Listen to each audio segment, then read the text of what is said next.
Анау Қазақстан хабар ол онша тиімділігі болмайды. Ойбай, мұнар ескі Қазақстанды қорғап жатыр. Халық көретін YouTube каналдарға шығу керек, Telegram каналдарға шығу керек. Қоғам түсінетіндей қылуға болмай ма?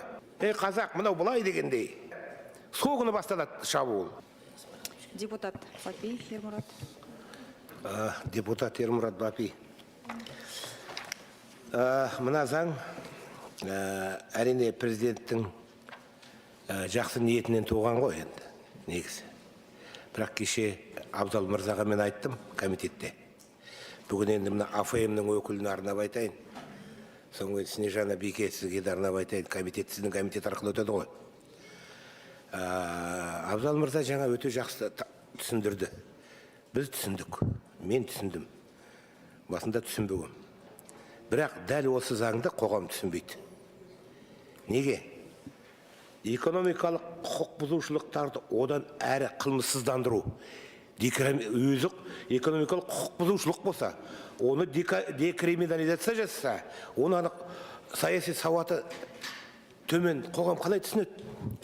Осының атауын кішкене бір қоғам түсінетіндей қылуға болмай ма? Атауына кішкене өзгеріс енгізіп, қазақ, мынау былай дегендей. Ертеңгі күні бізге сөз келеді. Өйткені біз қабылдаймыз. Ертең президентке сөз келеді.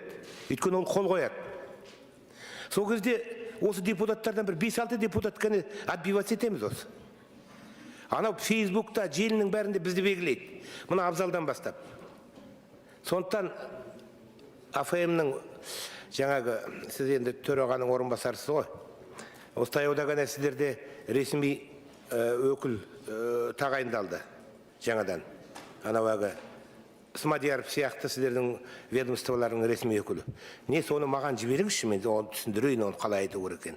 Не болмаса өздеріңіз қоғамға түсінік жұмыстарын жүргізіңіздер. Ертеңгі күні осы заң қабылданған күнің сол күні қабылданғанда біз пленаркада сол күні басталады шабуыл. Ойбай, мұнар ескі Қазақстанды қорғап жатыр. Ол солай. Сондықтан осы ең бастысы түсінік жұмыстарын жүргізу керек. Үлкен блоктарға шығу керек. YouTube каналдарға шығу керек, Telegram каналдарға шығу керек. Анау Қазақстан хабар ол онша тиімділігі болмайды. Халық көретін жаңағы арналарға шығу керек, түсіндіру керек. Өйткені ертеңгі күні дәл осы тақырыппен мынау декриминализация, өзі құқық бұзып жатса экономикалық, оны декриминализация жасап жатса деген тұрғыда үлкен дау болады. Осы мәселені назарға алсаңыздар, мен оны қоғамнан келген өкіл ретінде біліп отырмын. Мен мұнаны ертең ана жақта жүрсем шында да, мен сол күні бастаймын дүрілдетіп. Ар жағына қарамаймын. Оның шындығы, өтірігі, өйткені ұран керек, қиқу керек қоғамға. Осы мақсатта жұмыс істеулеріңізді сұраймын. Халыққа түсіндіру керек ең бастысы. Халық білу керек, қоғам білу керек осыны. Қандай пайдасы бар, қандай зияны бар деген дүниені. Көп рахмет. Рахмет сұрағыңызға. Дұрыс айтып отырсыз, негізі.